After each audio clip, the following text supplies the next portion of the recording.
l'intérêt d'avoir un modèle mental qui colle à la réalité et surtout les narratives dans la crypto-monnaie. Salut à toi et bienvenue dans cette toute nouvelle vidéo de Cryptomage. Aujourd'hui on attaque du coup un sujet assez intéressant, ça va être tout ce qui est narrative. Les narratives, c'est tout simplement ce qui va te permettre en fait de comprendre un petit peu d'où part l'argent et surtout où est-ce qu'il va. En fait, à n'importe quel moment donné, il y a des narratives qui sont en train de se développer dans la crypto-monnaie. Ces narratives, si tu veux, ce sont un petit peu comme des arcs narratifs. C'est-à-dire que c'est une histoire à laquelle de plus en plus de monde adhère, et parce que tout le monde adhère à cette histoire, et ben cette histoire devient vraie. C'est-à-dire que c'est comme une self-fulfilling prophecy, une prophétie auto-réalisatrice. Putain, d'habitude j'arrive pas à traduire les trucs anglais aussi bien. Du coup, par exemple, qu'est-ce qui s'est passé à un petit moment ? On va prendre l'exemple, et c'est un exemple que j'utilise assez souvent parce que pour moi c'est clairement le plus parlant qu'on pourrait avoir. Ça va être tout simplement en début 2021 si je dis pas de bêtises, et bien qu'on s'est rendu compte qu'on avait les NFT. Les NFT c'était cool, ça a commencé à amener énormément de traction sur la blockchain Ethereum. Le souci, c'est que quand tu as énormément de traction et de transactions sur la blockchain Ethereum, et ben tu dois payer mais énormément de frais de transaction. C'est-à-dire que pour faire la moindre transaction, on devait payer 80$. C'est-à-dire tu achètes un NFT, tu vas payer 80$ plus le prix du NFT. Alors autant te dire que si tu achètes des petits NFT à quelques centaines d'euros, t'es pas du tout rentable dans ton délire et du coup c'est pas intéressant. Qu'est-ce qui s'est passé? On a eu un changement de narrative, il y a des gens qui ont commencé à dire écoute, on a besoin de changement, on a besoin de payer moins cher nos transactions.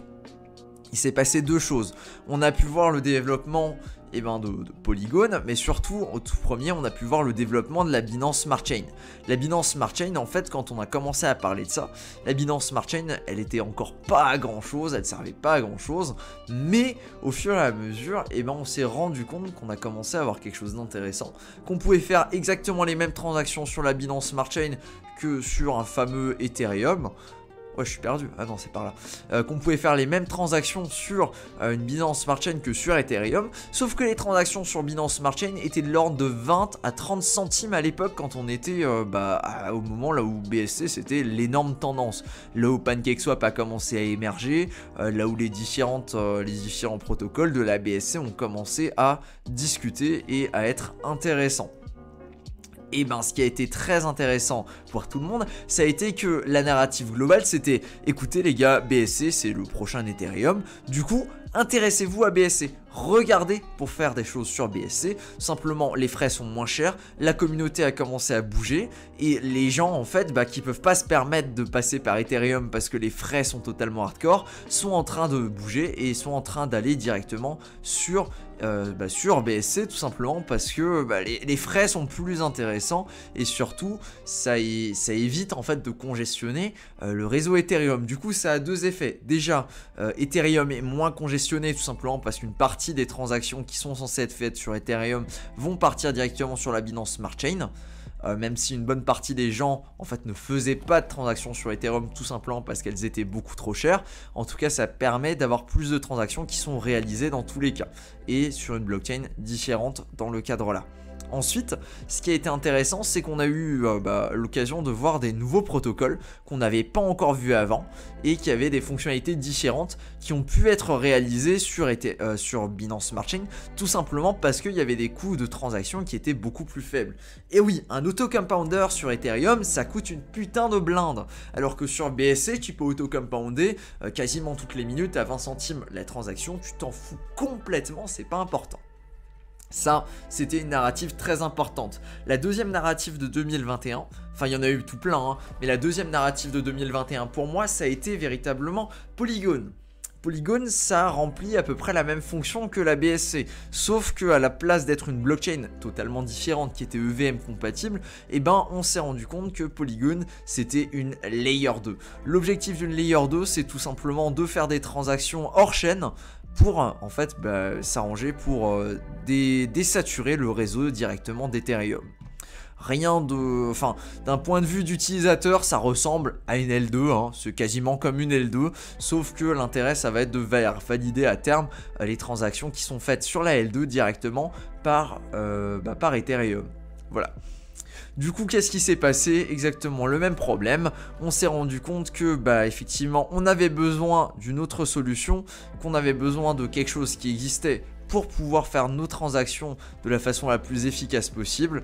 Et évidemment, on a dû du coup passer par une solution intermédiaire. Et cette solution-là, ça a été de passer par par l'autre blockchain, par cette nouvelle blockchain qui s'appelle tout simplement Polygon. Cette blockchain qui est une Layer 2. Est-ce que c'est une bonne solution? A fortiori oui, tout simplement parce que tout le monde a décidé d'utiliser Polygon pour cette simple et bonne raison, et la market cap de Polygon en fait a fait un multiple totalement indécent en l'espace d'un mois à cette époque-là. Du coup, oui, c'était intéressant.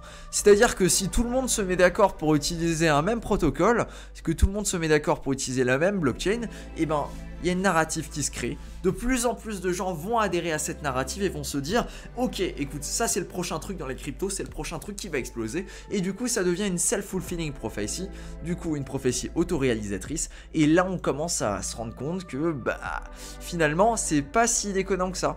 En fait, ce qu'on commençait à croire commence à devenir réalité, et vu que ça devient réalité, de plus en plus de gens commencent à y croire, et ça, au final, on arrive à avoir des flywheels qui sont très très intéressantes, et on arrive à ramener du monde sur des nouvelles blockchains de cette façon-là. Le monde fonctionne parce qu'on a des histoires, parce que les humains se racontent des histoires. Je sais, ça paraît complètement con dit comme ça paraît même très très simple à comprendre, mais la réalité c'est tout simplement qu'on fonctionne avec des histoires, qu'on comprend des narratives, et c'est comme ça que le monde fonctionne. Je vais pas parler trop de politique ou quoi que ce soit, mais en ce moment on a des histoires avec la Russie, avec tout ça, et ça ce sont également des histoires. C'est des histoires qu'on se raconte. Si assez de monde commence à croire une histoire, ton histoire, qu'elle soit vraie ou pas, dans l'imaginaire collectif, ton histoire devient réelle et elle peut avoir un impact assez important. Voilà, je suis pas là pour faire de la politique ou quoi, hein. Du tout, c'est pas du tout un sujet qui m'intéresse. Moi je suis dans les crypto-monnaies, mais c'est pour te dire que maîtriser les narratives, maîtriser les histoires qui se racontent entre les gens, ça a un impact énorme sur l'avenir de l'écosystème et sur l'avenir des crypto-monnaies. Voilà pour cette vidéo, je pense que j'ai à peu près fait le tour. Non attends, on va rajouter un dernier sujet, ça va être également les NFT, parce que c'était juillet 2021, ouais c'est ça, là où ça a véritablement commencé à exploser. Et là encore une fois, ça a commencé à être la tendance. Mais pourquoi ça a été la tendance? Parce que les gens ont commencé à en parler sur les réseaux sociaux. Les gens ont commencé à voir des Bored Ape Yacht Club qui s'échangeaient pour plusieurs dizaines de milliers d'euros, voire centaines de milliers d'euros. Et les gars étaient là, mais... En fait, moi aussi j'aurais pu minter un Bored Ape Yacht Club, genre c'était pas si compliqué que ça, suffisait d'être là au bon endroit au bon moment et de connaître. Pour te dire, même moi j'avais vu les Bored Ape Yacht Club, ils étaient à 1 Ethereum sur OpenSea, ouais. Du coup j'étais là, je me suis dit, attends, t'es en train de me dire que j'aurais pu faire des centaines de milliers d'euros en investissement seulement de 1000 $ à l'époque, et que je l'ai pas fait alors que j'ai vu... Bored Ape Yacht Club et que c'était seulement un Ethereum.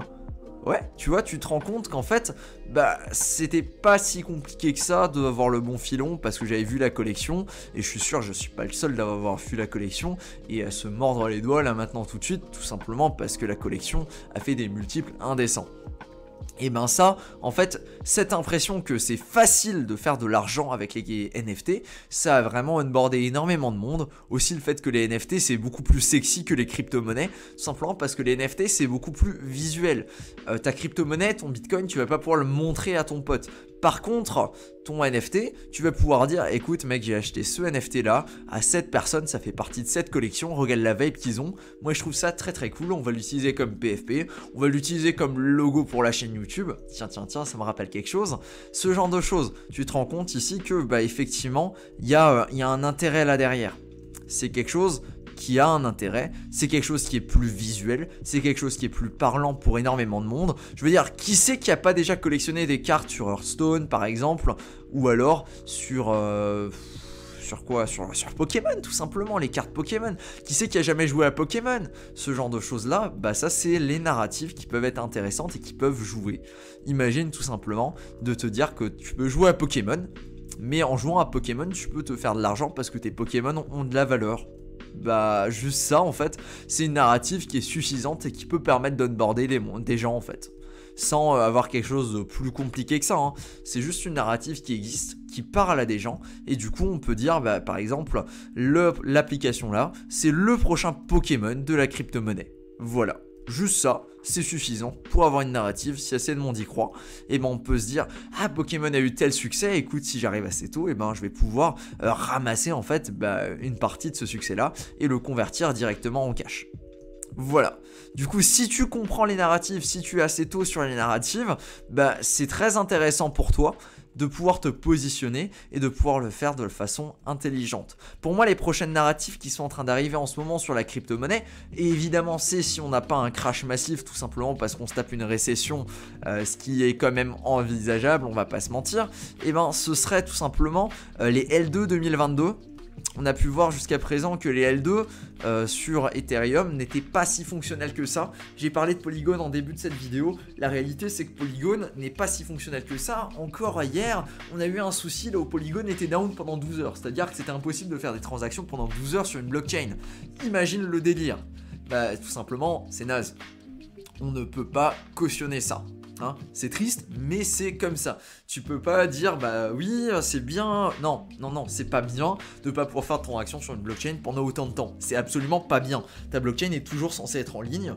C'est le principe même de la blockchain, c'est que ce soit pas limité comme les banques, là où tu peux pas faire de virement à partir du vendredi 17h. Eh oui, les gars, commencez à travailler un petit peu le samedi-dimanche, s'il vous plaît.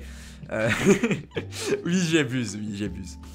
Voilà, du coup ça pour moi c'est une narrative qui va se développer, notamment avec Métis, dont j'ai déjà parlé dans une vidéo en détail, et là on commence véritablement à se rendre compte de l'intérêt de Métis, parce qu'on va pouvoir passer à des blockchains qui sont très très rapides en termes d'exécution, mais surtout, plus que ça, qui ont également des frais très faibles, et qui ne tombent pas down comme Polygon. Tiens, tiens, tiens.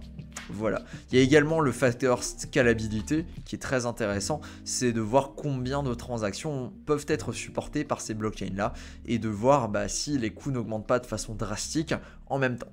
Chose très intéressante à voir et qui va vraiment pouvoir permettre enfin pas de démontrer, mais en tout cas d'avoir une bonne idée de quelles sont les prochaines blockchains qui vont être plus ou moins intéressantes. Personnellement, je mise pas mal sur Métis, qui je considère a un écosystème déjà très très fort, notamment avec Tethys et avec Maya. Ils sont même en train de lancer un fork de Solidly. Du coup, truc très très intéressant à regarder ce que ça donne. Voilà pour cette narrative là. J'ai pas vraiment d'autres exemples de narratives là maintenant tout de suite que tu me le dis, mais je pense qu'il y en aura évidemment d'autres, qu'on aura d'autres choses qui vont se développer et d'autres histoires qui vont se créer, et à force de raconter des histoires, il y aura finalement de plus en plus de monde qui vont y croire, et suite à ça, c'est là que ça commence à devenir intéressant pour les investisseurs. En tout cas, merci à toi d'avoir regardé cette vidéo, n'hésite pas à mettre un commentaire et à dire si c'est quelque chose qui t'intéresse d'avoir du gameplay en fond quand je fais des vidéos qui n'ont pas forcément besoin d'illustration, comme c'était le cas pour celle-ci, hein. Je pense qu'il n'y avait pas plus besoin d'illustration que ça. N'hésite pas à faire tes propres recherches, et surtout on se dit à la prochaine, c'est-à-dire à demain pour une prochaine vidéo. Ciao!